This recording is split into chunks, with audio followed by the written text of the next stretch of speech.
Welcome to pharma focus. ഈ ചാനലിൽ BPharm ക്ലാസുകൾ മലയാളത്തിൽ ഈസിയായി എക്സ്പ്ലെയിൻ ചെയ്യുന്നു.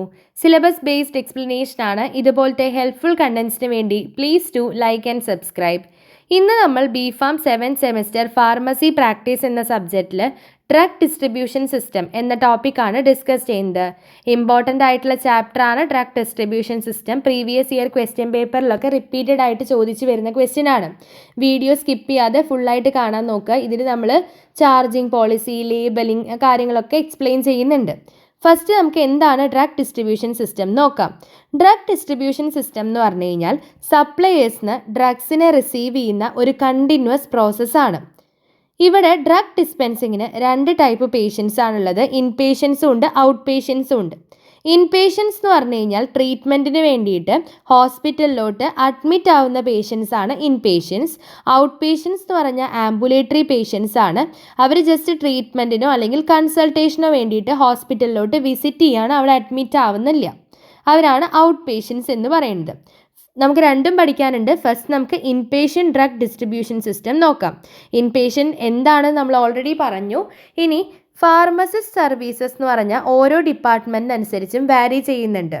റേഡിയോളജി ഡിപ്പാർട്ട്മെൻ്റ് ആണെങ്കിൽ അവിടെ ഫാർമസീൻ്റെ ഫംഗ്ഷൻ എന്തായിരിക്കും, അല്ലെങ്കിൽ ഫാർമസിസ്റ്റിൻ്റെ സർവീസ് എന്തായിരിക്കും?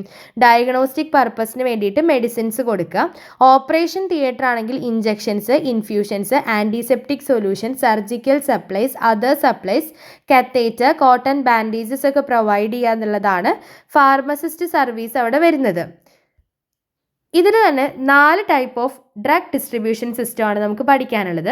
ഫസ്റ്റ് വണ്ണാണ് individual prescription order system. Individual prescription order system പറഞ്ഞാൽ നമ്മൾ സാധാരണ ഹോസ്പിറ്റൽസിലൊക്കെ കാണുന്ന സെയിം ആണ്. അതായത് ഫിസിഷ്യൻ എന്ത് ചെയ്യും, പ്രിസ്ക്രിപ്ഷൻ ഓരോ ഇൻഡിവിജ്വൽ പേഷ്യൻസിന് വേണ്ടിയിട്ടും എഴുതും. ആ പ്രിസ്ക്രൈബ്ഡ് ഡ്രഗ്സിനെ നമുക്ക് ഹോസ്പിറ്റൽ ഡിസ്പെൻസറിന്നോ മെഡിക്കൽ സ്റ്റോറിന്നോ നമ്മൾ തന്നെ പൈസ കൊടുത്തിട്ട് വാങ്ങാവുന്നതാണ്. ഇത് സ്മോൾ അല്ലെങ്കിൽ പ്രൈവറ്റ് ഹോസ്പിറ്റൽസിലൊക്കെ കോമൺ ആയിട്ട് കണ്ടുവരുന്ന കാര്യമാണ്. നമ്മൾ സാധാരണ ഹോസ്പിറ്റലിൽ പോയി കഴിഞ്ഞാൽ എന്താ, ഫിസിഷ്യൻ മരുന്ന് എഴുതും, നമ്മളത് പോയിട്ട് ഫാർമസിയിൽ നിന്ന് നമ്മൾ പൈസ കൊടുത്ത് വാങ്ങും. ആ സെയിം സാധനമാണ് ഇൻഡിവിജ്വൽ പ്രിസ്ക്രിപ്ഷൻ ഓർഡർ സിസ്റ്റം. ഇതിൻ്റെ അഡ്വാൻറ്റേജസ് എന്ന് പറയുമ്പോൾ ഇവിടെ എല്ലാ മെഡിസിൻസും ഫാർമസിസ്റ്റ് ഡയറക്റ്റ്ലി റിവ്യൂ ചെയ്യുന്നുണ്ട്. അതേപോലെ ഫാർമസിസ്റ്റും ഫിസിഷ്യനും നഴ്സും പേഷ്യൻസും തമ്മിലുള്ളൊരു ഇൻട്രാക്ഷൻ അവിടെ ഫെസിലിറ്റേറ്റ് ചെയ്യുന്നുണ്ട്. ഇൻവെൻട്രീൻ്റെ ക്ലിയർ കൺട്രോൾ പ്രൊവൈഡ് ചെയ്യുന്നുണ്ട്. ഡിസഡ്വാൻറ്റേജസ് എന്ന് പറയുമ്പോൾ മെഡിസിൻ കിട്ടാൻ കുറച്ച് ഡിലേ ആവും, പേഷ്യൻസിന് ഹൈ കോസ്റ്റ് ആയിരിക്കും. ഇതാണ് അതിൻ്റെ ഡിസഡ്വാൻറ്റേജസ് വരുന്നത്. അടുത്ത ഡ്രഗ് ഡിസ്ട്രിബ്യൂഷൻ സിസ്റ്റം ആണ് complete flow stock system. Complete flow stock system എന്ന് പറഞ്ഞു കഴിഞ്ഞാൽ ഡ്രഗ്സിനെ നഴ്സിംഗ് സ്റ്റേഷനിലാണ് സ്റ്റോർ ചെയ്ത് വെക്കുന്നത്. അത് തന്നെ 2 ടൈപ്പ് ഉണ്ട്. ചാർജ്ഡ് ഫ്ലോർ സ്റ്റോക്ക് സിസ്റ്റം ഉണ്ട്, non charged floor stock system ഉണ്ട്. ചാർജ്ഡ് എന്ന് പറയുമ്പോൾ എന്താ, ഡ്രഗ്സ് പേഷ്യൻ്റെ അക്കൗണ്ടിലോട്ടാണ് ചാർജ് ചെയ്യുന്നത്. നോൺ ചാർജ്ഡ് എന്ന് പറഞ്ഞു കഴിഞ്ഞാൽ ഡ്രഗ്സിനെ നഴ്സിംഗ് സ്റ്റേഷനിൽ സ്റ്റോർ ചെയ്യുകയാണ്, അത് പേഷ്യൻ്റെ അക്കൗണ്ടിലോട്ട് ഡയറക്റ്റ് കോസ്റ്റ് ചെയ്യില്ല. ഇതിൻ്റെ അഡ്വാൻറ്റേജസ് എന്ന് പറയുമ്പോൾ നമുക്ക് ഡ്രഗ്സിനെ ഈസി ആയിട്ടും ക്വിക്കായിട്ടും അവൈലബിൾ ആയിരിക്കും. അതേപോലെ ഫാർമസിയിലുള്ള നമ്പർ ഓഫ് പ്രിസ്ക്രിപ്ഷൻസ് കുറയ്ക്കാൻ സാധിക്കും. ഫാർമസി പേഴ്സണൽസിൻ്റെ റിക്വയർമെൻറ്റും അവിടെ കുറയ്ക്കാൻ സാധിക്കുന്നുണ്ട്. ഡിസഡ്വാൻറ്റേജസ് എന്ന് പറയുമ്പോൾ ഡ്രഗ് ഡിറ്റീരിയോറേഷൻ ഉണ്ടാവാനുള്ള ചാൻസ് കൂടുതലാണ്. വാർഡിൽ ഡ്രഗ് ഇൻവെൻട്രി ഇൻക്രീസ് ചെയ്യാനുള്ള ചാൻസ് ഉണ്ട്. നേഴ്സിന് വർക്ക് ലോഡ് ഇൻക്രീസ് ആവുന്നുണ്ട്. ഇതാണ് കംപ്ലീറ്റ് ഫ്ലോർ സ്റ്റോക്ക് സിസ്റ്റം. അടുത്തത് കോമ്പിനേഷൻ സിസ്റ്റം ആണ്. മോസ്റ്റ് ഡ്രഗ്സും ഡിസ്പെൻസ് ചെയ്യുന്നത് ഇൻഡിവിജ്വൽ പ്രിസ്ക്രിപ്ഷൻ ബേസിസിലാണ്. റിമൈനിങ് ഡ്രഗ്സിന് ലിമിറ്റഡ് ഫ്ലോർ സ്റ്റോക്ക് സിസ്റ്റം വഴിയും ഡിസ്പെൻസ് ചെയ്യുന്നുണ്ട്. അപ്പോൾ രണ്ടും കൂടി കമ്പൈൻ ചെയ്തിട്ടുള്ളതാണ് കോമ്പിനേഷൻ സിസ്റ്റം. അടുത്തത് യൂണിറ്റ് ഡോസ് ഡിസ്പെൻസിങ് സിസ്റ്റം. ഇവിടെ മെഡിക്കേഷൻസ് ഓർഡർ ചെയ്യുക, പാക്ക് ചെയ്യുക, ഹാൻഡിൽ ചെയ്യുക, അഡ്മിനിസ്റ്റർ ചെയ്യുക, ചാർജ് ചെയ്യുന്നതൊക്കെ സിംഗിൾ യൂസ് യൂണിറ്റ്സ് ആയിട്ടാണ്. ഓരോ യൂണിറ്റിലും ഒരു pre determined amount of drug അല്ലെങ്കിൽ 1 റെഗുലർ ഡോസിന് വേണ്ടിയിട്ടുള്ള സഫീഷ്യൻറ്റ് സപ്ലൈ കണ്ടെയ്ൻ ചെയ്യുന്നുണ്ട്. ഇത് റെഡി ടു അഡ്മിനിസ്റ്റർ ഫോമിലാണ് ഡിസ്പെൻസ് ചെയ്യുന്നത്. ഇതിൽ പ്രോപ്പർ ലേബലിങ്ങിൻ്റെ ആവശ്യമുണ്ട്. Name of the drug, strength, expiry date ഒക്കെ പ്രോപ്പറായിട്ട് അതിൽ ലേബൽ ചെയ്തിരിക്കണം.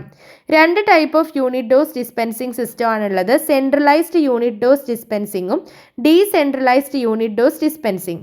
സെൻട്രലൈസ്ഡ് യൂണിറ്റ് ഡോസ് ഡിസ്പെൻസിങ് എന്ന് പറഞ്ഞാൽ ഇവിടെ എല്ലാ യൂണിറ്റ് ഡോസ് ഡ്രഗ്സിനെയും സ്റ്റോർ ചെയ്യും ഡിസ്പെൻസ് ചെയ്യും ചെയ്യുന്നത് ഒരു സെൻട്രൽ ഫാർമസി ഏരിയയിൽ നിന്നാണ്.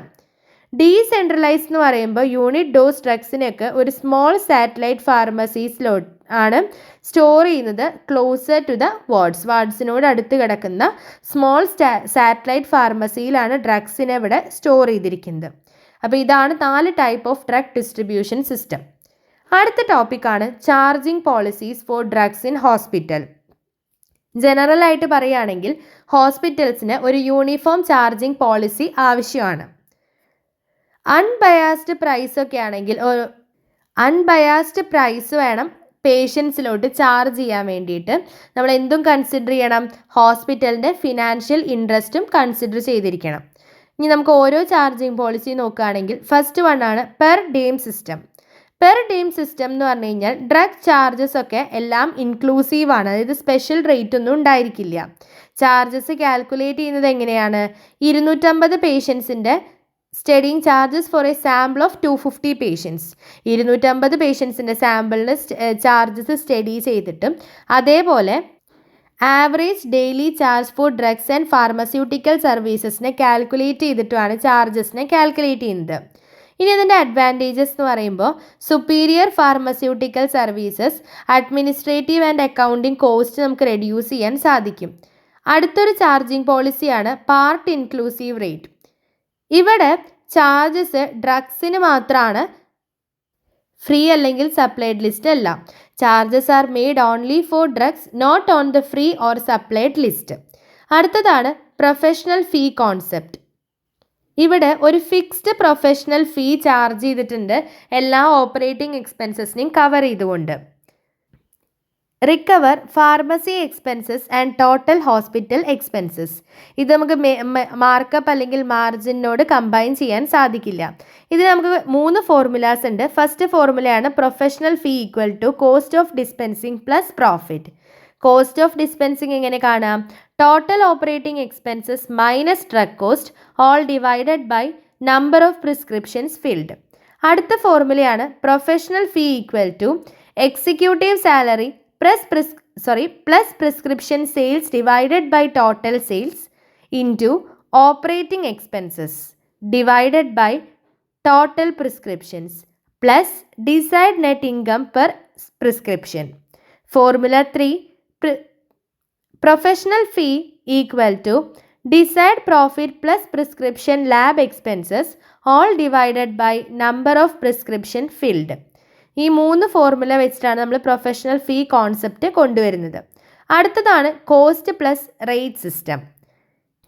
Pharmacist better cost control maintain ചെയ്യുന്നത് അടിയിൽ കാണിക്കുന്ന ഫോർമുലേനെ ബേസ് ചെയ്തിട്ടാണ്. Percentage above cost to be charged, desired income from drugs divided by cost of prescription drugs into 100. ഇത് നമുക്ക് കോസ്റ്റ് ഫ്ലക്ച്വേഷൻസും കറൻസി വാല്യൂ ഡിഫറൻസസും ഫിനാൻഷ്യൽ വേരിയേഷൻസിനൊക്കെ അഡ്ജസ്റ്റ് ചെയ്യാൻ വേണ്ടിയിട്ട് ഹെൽപ്പ് ചെയ്യുന്നുണ്ട്. ഇനി ഏറ്റവും ലേറ്റസ്റ്റ് ആയിട്ടും കോമൺ ആയിട്ട് യൂസ് ചെയ്യുന്നതുമാണ് കമ്പ്യൂട്ടറൈസ്ഡ് പ്രൈസിങ്. ഇവിടെ ഈ പ്രോഗ്രാമിന് ടിപ്പിക്കലി എന്തൊക്കെയാണ് ആവശ്യമുള്ളത്, patient number, drug identification number, dose factor, total number of doses dispensed. അപ്പോൾ ഇതാണ് ചാർജിങ് പോളിസീസിൽ വരുന്നത്. പെർ ഡി എം സിസ്റ്റം ഉണ്ട്, part inclusive rate, professional fee concept, cost plus rate system, computerised pricing. അടുത്തത് labelling in hospital pharmacy. Stocked drugs in വാർഡ്സിൽ stock ചെയ്യുന്ന drugs ആണെങ്കിൽ അത് നമ്മൾ എങ്ങനെയാണ് യൂസ് ചെയ്യുക എന്നുള്ള ഡയറക്ഷൻ വെച്ചിട്ട് ലേബൽ ചെയ്യുന്നില്ല. കാരണം അവിടെ മൾട്ടിപ്പിൾ പേഷ്യൻസ് ഉണ്ടായിരിക്കും, അവർക്ക് സെയിം മെഡിക്കേഷൻസ് ചിലപ്പോൾ റിസീവ് ചെയ്യാം, പക്ഷേ ഡിഫറെൻ്റ് ആയിട്ടുള്ള തെറാപ്യൂട്ടിക് റെജിമെൻറ്റ്സ് ആയിരിക്കും. അപ്പോൾ ഡയറക്ഷൻസ് കണ്ടെയ്നറിൽ പ്രിൻറ്റ് ചെയ്തിട്ടുണ്ടെന്നുണ്ടെങ്കിൽ ആ പേഷ്യൻറ്റിന് കൺഫ്യൂഷൻ ഉണ്ടായിട്ട് റോങ് ഡോസ് എടുക്കാനുള്ള ചാൻസ് ഉണ്ട്. സോ വാർഡിൽ സ്റ്റോക്ക് ചെയ്തിട്ടുള്ള ഡ്രഗ്സ് ആണെങ്കിൽ just ward number, name and strength of preparation, അതല്ലെങ്കിൽ വേറെ ഏതെങ്കിലും റെലവൻറ്റ് ഇൻഫോർമേഷൻ മാത്രമാണ് അതിൽ ലേബൽ ചെയ്യുക. എങ്ങനെ യൂസ് ചെയ്യുക എന്നുള്ള ഡയറക്ഷൻ അതിൽ ഇൻക്ലൂഡ് ചെയ്യില്ല. ഇനി ഡിസ്പെൻസിങ്ങിന് ശേഷം എന്ന് പറഞ്ഞു കഴിഞ്ഞാൽ ഒരു മെഡിസിൻ ഡിസ്പെൻസ് ചെയ്യുക, ഒരു കണ്ടെയ്നറിൽ ഡിസ്പെൻസ് ചെയ്ത് കഴിഞ്ഞാൽ അത് റിക്വയർഡ് ഇൻഫോർമേഷൻ കറക്റ്റ് യൂസേജിന് വേണ്ടിയിട്ടുള്ളത് അതിൽ ലേബൽ ചെയ്തിരിക്കണം. ഒരു നല്ല ലേബലിൻ്റെ ക്യാരക്ടറിസ്റ്റിക്സ് എന്ന് പറയുമ്പോൾ ആക്യുറേറ്റ് ആയിരിക്കണം, ലെജിബിൾ ആയിരിക്കണം, ഇൻ്റലിജൻ്റ് ആയിരിക്കണം, എഡ്യൂക്കേറ്റ് ആയിരിക്കണം, റെലവൻ്റ് ആയിരിക്കണം. Required information on dispensed medicine label. Dispense ചെയ്തിട്ടുള്ള മെഡിസിൻ്റെ ലേബലിൽ ആവശ്യമുള്ള ഇൻഫോർമേഷൻസ് എന്തൊക്കെയാണ്? പേഷ്യൻ്റെ ഡീറ്റെയിൽസും സപ്ലയറിൻ്റെ ഡീറ്റെയിൽസും അതേപോലെ കണ്ടെയ്നറിലുള്ള കണ്ടൻറ്റിൻ്റെ ഡീറ്റെയിൽസും പേഷ്യൻറ്റിനോടുള്ള ഇൻസ്ട്രക്ഷൻസ്, അതായത് ഇപ്പോൾ shake well before use, take with water, അതൊക്കെ പറയില്ലേ? അതല്ലെങ്കിൽ അഡ്വൈസറി ലേബൽസ്, എക്സ്റ്റേണൽ യൂസിന് വേണ്ടി മാത്രമാണ്, നേസൽ യൂസിന് വേണ്ടി മാത്രമാണ്, അങ്ങനത്തെ കാര്യങ്ങൾ. അതിൽ വാർണിംഗ് ലേബൽസ് ഇൻക്ലൂഡ് ചെയ്യുന്നുണ്ട്. ഡ്രൗസിനെസ് കോസ് ചെയ്യാനുള്ള ചാൻസ് ഉണ്ട്, സെഡേഷൻ കോസ് ചെയ്യാനുള്ള ചാൻസ് ഉണ്ട്, ഇതൊക്കെയാണ്. അപ്പോൾ നമ്മൾ ലേബലിംഗ് ഇൻ ഹോസ്പിറ്റൽ ഫാർമസി പറഞ്ഞു, വാർഡ്സിൽ സ്റ്റോക്ക് ചെയ്യുന്ന ഡ്രഗ്സ്, പിന്നെ ഡിസ്പെൻസിങ്ങിന് ശേഷമുള്ള labelling, required information on dispensed medicine label, ഇത്രയും കാര്യങ്ങളാണ് നമ്മൾ ലേബലിംഗിൽ പറയുന്നത്. ഇനി നമ്മൾ ഇൻപേഷ്യൻ്റ് ഡ്രഗ് ഡിസ്ട്രിബ്യൂഷൻ സിസ്റ്റം പഠിച്ചു. ഇനി നമ്മൾ out patient drug distribution system നോക്കാം. ഔട്ട് പേഷ്യൻ്റ് എന്ന് പറഞ്ഞു കഴിഞ്ഞാൽ എന്താ? ഹോസ്പിറ്റലിൽ അഡ്മിറ്റ് ആവാത്ത പേഷ്യൻസ്. ഔട്ട് പേഷ്യൻറ്റിൽ തന്നെ എമർജൻസി കെയർ ഉണ്ട്, അതായത് പെട്ടെന്ന് വരുന്ന ആക്സിഡൻ്റ് ആവാം, അല്ലെങ്കിൽ അങ്ങനത്തെ അർജൻറ്റ് കണ്ടീഷൻസ് ആവാം. പ്രൈമറി കെയർ ഉണ്ട്, അതായത് സീരിയസ് ആയിരിക്കും പക്ഷേ എമർജൻസി ഹെൽത്ത് ഇഷ്യൂ ആയിരിക്കില്ല. പ്രിവെൻറ്റീവ് ഹെൽത്ത് മെയിൻ്റനൻസ്, ഇവിടെ പ്രിവെൻഷൻ ആൻഡ് ഹെൽത്ത് പ്രൊമോഷന് വേണ്ടിയിട്ടാണ് മെയിനായിട്ട് എയിം ചെയ്യുന്നത്. ടെറിഷറി കെയർ ഉണ്ട്, അതായത് സ്പെഷ്യലൈസ്ഡ് ട്രീറ്റ്മെൻറ്റിന് വേണ്ടിയിട്ട് ഹോസ്പിറ്റലിലോട്ട് റെഫർ ചെയ്യുന്ന പേഷ്യൻസ്, അതാണ് ടെറിഷറി കെയർ. ഔട്ട് പേഷ്യൻസിന് എങ്ങനെ ഡിസ്പെൻസ് ചെയ്യാം? ഇതൊരു മെയിൻ ലിങ്കായിട്ട് ആക്ട് ചെയ്യുന്നുണ്ട് ഹോസ്പിറ്റലിൻ്റെയും കമ്മ്യൂണിറ്റീൻ്റെയും ഇടയിൽ. മെഡിസിൻസ് പ്രിസ്ക്രിപ്ഷനെ ബേസ് ചെയ്തിട്ട് ഫിസിഷ്യൻ്റെ കൺസൾട്ടേഷന് ശേഷം പ്രിസ്ക്രിപ്ഷനെ ബേസ് ചെയ്തിട്ട് മെഡിസിൻസ് ഡിസ്പെൻസ് ചെയ്യുന്നുണ്ട്. അവിടെ വെയിറ്റിംഗ് ഏരിയ ഉണ്ടായിരിക്കും ഫാർമസീൻ്റെ മുമ്പിലായിട്ട്. ആ വെയിറ്റിംഗ് ഏരിയയിൽ ബെഞ്ചസ് ഉണ്ടാവണം ഇരിക്കാൻ വേണ്ടിയിട്ട്. പിന്നെ ഹെൽത്ത് എഡ്യൂക്കേഷനെ പറ്റിയിട്ടുള്ള പോസ്റ്റേഴ്സ് ഉണ്ടായിരിക്കണം. കമ്മ്യൂണിറ്റി ഹെൽത്ത് പ്രോഗ്രാംസിനെ പറ്റിയിട്ടുള്ള ഇൻഫോർമേഷൻസ് ഒക്കെ അവിടെ അവൈലബിൾ ആയിരിക്കണം. ഇനി ജസ്റ്റ് ഒരു ഫ്ലോ ചാർട്ടാണ് കൊടുത്തിരിക്കുന്നത്. ഇൻ പേഷ്യൻറ്റിന് വേണ്ടിയിട്ടും ഔട്ട് പേഷ്യൻറ്റിന് വേണ്ടിയിട്ടും കൊടുത്തിട്ടുണ്ട്. അപ്പോൾ ഇൻ പേഷ്യൻറ്റിന് വേണ്ടിയിട്ട് എന്ന് പറഞ്ഞു കഴിഞ്ഞാൽ ആദ്യം എന്താണ്? പ്രിസ്ക്രിപ്ഷൻ ഡോക്ടേഴ്സ് എഴുതുന്നുണ്ട്. അത് ഇൻ പേഷ്യൻ്റ് ഡിസ്ചാർജ് മെഡിക്കേഷൻ, ആ ഒരു ഡിസ്ചാർജ് മെഡിക്കേഷൻ്റെ സമയത്ത് ഫാർമസിസ്റ്റ് ആ ഒരു പ്രിസ്ക്രിപ്ഷൻ റിസീവ് ചെയ്യും, അങ്ങനെ അതിനെ ഫില്ല് ചെയ്യും, ഡിസ്പെൻസ് ചെയ്യും. ഒന്നെങ്കിൽ ഫ്രീ ആയിട്ടോ അല്ലെങ്കിൽ ക്യാഷ് ആയിരിക്കും അല്ലെങ്കിൽ ക്രെഡിറ്റ് ആയിരിക്കും. സ്റ്റാറ്റിസ്റ്റിക്സ് ആൻഡ് കൺട്രോളിലോട്ട് വരുന്നുണ്ട്. ഇനി ഫാർമസി ആണെങ്കിൽ എന്താണ്? അത് പ്രിസ്ക്രിപ്ഷൻ നേഴ്സ് അത് കോപ്പി ചെയ്യുന്നുണ്ട്. ഇൻപേഷ്യൻ്റ് മെഡിക്കേഷൻ ഓർഡർ സെയിം തന്നെയാണ്. ഫാർമസിസ്റ്റ് ആ ഒരു പ്രിസ്ക്രിപ്ഷൻ റിസീവ് ചെയ്ത് ഫില്ല് ചെയ്ത് ഡിസ്പെൻസ് ചെയ്യും, ചാർജ് ചെയ്തിട്ട് സ്റ്റാറ്റിസ്റ്റിക്സ് ആൻഡ് കൺട്രോളിലോട്ടാണ് വരുന്നത്. അടുത്തത് ഔട്ട് പേഷ്യൻ്റെ കേസിലാണെങ്കിലോ ഡോക്ടർ പ്രിസ്ക്രിപ്ഷൻ എഴുതുന്നുണ്ട്, അതിനുശേഷം അത് ഫാർമസിസ്റ്റ് റിസീവ് ചെയ്ത് ഫില്ല് ചെയ്ത് ഡിസ്പെൻസ് ചെയ്യുന്നുണ്ട്. റെസിപ്റ്റ് ഓഫ് പേയ്മെൻറ്റ് കൊടുക്കും, ഒന്നെങ്കിൽ ഫ്രീ അല്ലെങ്കിൽ ക്യാഷ് അല്ലെങ്കിൽ ചാർജ് ആയിരിക്കും. പിന്നെ പ്രിസ്ക്രിപ്ഷൻ ഫീൽഡിൽ റെഗുലർ പ്രിസ്ക്രിപ്ഷൻ ഫയലും ഉണ്ട്, നർക്കോട്ടിക് പ്രിസ്ക്രിപ്ഷൻ ഫയലും ഉണ്ട്.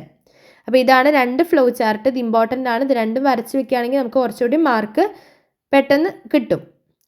ഇനി ഹോസ്പിറ്റൽസിൽ കൺട്രോൾഡ് ഡ്രഗ്സിന് എങ്ങനെ ഡിസ്പെൻസ് ചെയ്യാൻ നോക്കാം. കോമൺ കൺട്രോൾഡ് ഡ്രഗ്സ് എന്തൊക്കെയാണ്? ഓപ്പിയം ഡെറിവേറ്റീവ്സ്, അതായത് മോർഫിൻ അല്ലെങ്കിൽ ബെറ്റാഡിൻ, antiseptic use, barbiturates, non barbiturates, ഇതൊക്കെയാണ് കോമൺ കൺട്രോൾഡ് ഡ്രഗ്സ്. ഇത് ലോക്ക് ആൻഡ് കീ സിസ്റ്റത്തിൽ വേണം നമ്മൾ സ്റ്റോർ ചെയ്യാൻ വേണ്ടിയിട്ട്. പ്രോപ്പറായിട്ടുള്ള റെക്കോർഡ്സ് മെയിൻറ്റെയിൻ ചെയ്തിരിക്കണം. ഇതിന് വേണ്ടിയിട്ടൊരു സെപ്പറേറ്റ് രജിസ്റ്റർ ഉണ്ടായിരിക്കണം. മെഡിക്കൽ സൂപ്രണ്ടൻ്റ് ആണ് ഓവറോൾ ഹാൻഡ്ലിംഗ് ഓഫ് കൺട്രോൾ ഡ്രഗ്സിന് റെസ്പോൺസിബിൾ ആയിട്ടുള്ളത്. ചീഫ് ഫാർമസിസ്റ്റ് ആണ് പ്രോപ്പർ ഡിസ്പെൻസിങ്ങിന് റെസ്പോൺസിബിൾ ആയിട്ടുള്ളത്. നേഴ്സസ് ആണ് ഇത് administrative control, auditing, destruction of refused or cancel ഡ്രഗ്സിനൊക്കെ റെസ്പോൺസിബിൾ ആയിട്ടുള്ളത്. ഇനി ഈ ഡ്രഗ്സ് സ്റ്റോക്കിൽ അൺഅവൈലബിൾ ആണെങ്കിൽ എന്താണ് അതിൻ്റെ പ്രൊസീജിയർ നോക്കാം. ആദ്യം ഫിസിഷ്യൻ എന്ത് ചെയ്യും? ഒരു complete controlled prescription form fill ചെയ്യും. അബ്രിവിയേഷൻസ് യൂസ് ചെയ്യാൻ പാടില്ല. പിന്നെ അത് നമ്മൾ ഫാർമസിയിലോട്ട് ആദ്യം പ്രിസ്ക്രിപ്ഷനെ ഫിസിഷ്യൻ ഫില്ല് ചെയ്തതിന് ശേഷം ഫാർമസിയിലോട്ട് സെൻഡ് ചെയ്യുന്നുണ്ട്. ഡ്രഗ് കണ്ടെയ്നർ കൊടുത്തു വിടും. അതേപോലെ നേഴ്സിൻ്റെ ഒരു ഇൻവെൻട്രി ഷീറ്റ് ഉണ്ടായിരിക്കും. ആ പ്രിസ്ക്രിപ്ഷൻ ഫിസിഷ്യൻ സൈൻ ചെയ്തിട്ടുണ്ടായിരിക്കും. Permit patient to purchase drug from pharmacy. ഫാർമസിയിൽ നിന്ന് ആ ഡ്രഗ് പർച്ചേസ് ചെയ്യാൻ വേണ്ടി പേഷ്യൻറ്റിനെ പെർമിറ്റ് ചെയ്തുകൊണ്ട് ഫിസിഷ്യൻ അതിൽ സൈൻ ചെയ്തിട്ടുണ്ടാവും. നാർക്കോട്ടിക്സിൻ്റെ ഡെലിവറി ആണെങ്കിൽ ഫാർമസിയിൽ നിന്ന് വാർഡിലോട്ടോ അല്ലെങ്കിൽ നേഴ്സിംഗ് സ്റ്റേഷനിലോട്ടോ ഒരു റിലയബിൾ പേഴ്സൻ്റെ സഹായത്തോടെ ആയിരിക്കണം നാർക്കോട്ടിക്സിനെ ഡെലിവറി ചെയ്യാം. ഇനി ഹോസ്പിറ്റൽ പോളിസീനെ ബേസ് ചെയ്തിട്ടാണ് ചാർജ് അവിടെ തീരുമാനിക്കുന്നത്. ഇനി നാർക്കോട്ടിക്സിൻ്റെ കേസിലുള്ള പ്രിസ്ക്രിപ്ഷൻ റിക്വയർമെൻറ്റ്സ് എന്ന് പറഞ്ഞാൽ അതിൽ പേഷ്യൻ്റെ ഫുൾ നെയിമും അഡ്രസ്സും ഉണ്ടാവണം, ഡേറ്റ് ഉണ്ടാവണം, നെയിമും സ്ട്രെങ്ത് ഓഫ് ഡ്രഗ്, എത്ര ക്വാണ്ടിറ്റിയാണ് പ്രിസ്ക്രൈബ് ചെയ്തിരിക്കുന്നത്, പ്രിസ്ക്രൈബ് ചെയ്ത ആളുടെ അല്ലെങ്കിൽ ഫിസിഷ്യൻ്റെ സിഗ്നേച്ചറും, ഏത് ഡോസാണ് വേണ്ടത്, ഏത് റൂട്ടിലാണ് അഡ്മിനിസ്റ്റർ ചെയ്യേണ്ടത്, ഇത്രയും കാര്യങ്ങൾ ആ പ്രിസ്ക്രിപ്ഷനിൽ റിക്വയർഡ് ആണ്. ഇനി ഒരു ഡ്രഗിൻ്റെ റെഫ്യൂസൽ അല്ലെങ്കിൽ ക്യാൻസലേഷൻ ആണെങ്കിലോ, ഇപ്പോൾ ഒരു പേഷ്യൻ്റ് റെഫ്യൂസ് ചെയ്യുക അല്ലെങ്കിൽ ഡോക്ടർ അത് ക്യാൻസൽ ചെയ്തിട്ടുണ്ടെങ്കിൽ ആ നേഴ്സ് ആ ഡ്രഗിൻ്റെ മുകളിൽ എന്ത് എഴുതണം? നേഴ്സ് ആദ്യം ഈ ഒരു ഡ്രഗിനെ ഡിസ്ട്രോയ് ചെയ്യണം. എന്നിട്ട് റെക്കോർഡ് ചെയ്യേണ്ടത് എങ്ങനെയാണ്? റെഫ്യൂസ്ഡ് ബൈ പേഷ്യൻറ്റ് അല്ലെങ്കിൽ ഓർഡർ ക്യാൻസൽഡ് ബൈ ഡോക്ടർ എന്ന് റെക്കോർഡ് ചെയ്തിരിക്കണം. അപ്പോൾ ഇത്രയാണ് നമുക്ക് ഡ്രഗ് ഡിസ്ട്രിബ്യൂഷൻ സിസ്റ്റത്തിൽ പഠിക്കാനുള്ളത്. നമ്മൾ എന്തൊക്കെയാണ് പഠിച്ചത്? എന്താണ് ഡ്രഗ് ഡിസ്ട്രിബ്യൂഷൻ സിസ്റ്റം എന്ന് പഠിച്ചു, ടൈപ്സ് ഓഫ് പേഷ്യൻസും, അതിൽ first inpatient drug distribution system, അതിൽ തന്നെ 4 ടൈപ്പ് നമ്മൾ ഡിസ്കസ് ചെയ്തു. പിന്നെ ചാർജിങ് പോളിസി, അതേപോലെ labelling in hospital pharmacy, out patient drug distribution system, 2 flow chart നമ്മൾ നോക്കി, കൺട്രോൾഡ് ഡ്രഗ്സിൻ്റെ ഡിസ്പെൻസിങ് ഹോസ്പിറ്റൽസിൽ. ഇത്രയാണ് നമ്മൾ ഈ ഒരു ചാപ്റ്ററിൽ ഡിസ്കസ് ചെയ്യുന്നത്. ഇത്രയേ ഉള്ളൂ. ഈ ഒരു ടോപ്പിക്ക് ഇമ്പോർട്ടൻ്റ് ആയിട്ടുള്ള ടോപ്പിക്കാണ്. എക്സാംസിനൊക്കെ റിപ്പീറ്റഡ് ആയിട്ട് ചോദിക്കാറുള്ള ക്വസ്റ്റ്യൻ ആണ്. അപ്പോൾ ഇതിൻ്റെ നോട്ട് ഡിസ്ക്രിപ്ഷൻ ബോക്സിൽ പിൻ ചെയ്ത് വെക്കുന്നുണ്ട്. വേണ്ടവർ ജസ്റ്റ് ഒന്ന് കയറി ചെക്ക് ചെയ്താൽ മതി. നമ്മുടെ ചാനലിൽ ബിഫാം ഇതുപോലെ മലയാളം വീഡിയോസ് അപ്ലോഡ് ചെയ്തിട്ടുണ്ട്. ജസ്റ്റ് ചാനലൊന്ന് കയറി ചെക്ക് ചെയ്ത് സപ്പോർട്ട് ചെയ്യാം. അപ്പോൾ അത്രയേ ഉള്ളൂ ഇന്നത്തെ വീഡിയോ. നമുക്ക് അടുത്ത ക്ലാസ്സിൽ അടുത്ത ടോപ്പിക്കുമായിട്ട് കാണാം. Until then happy learning.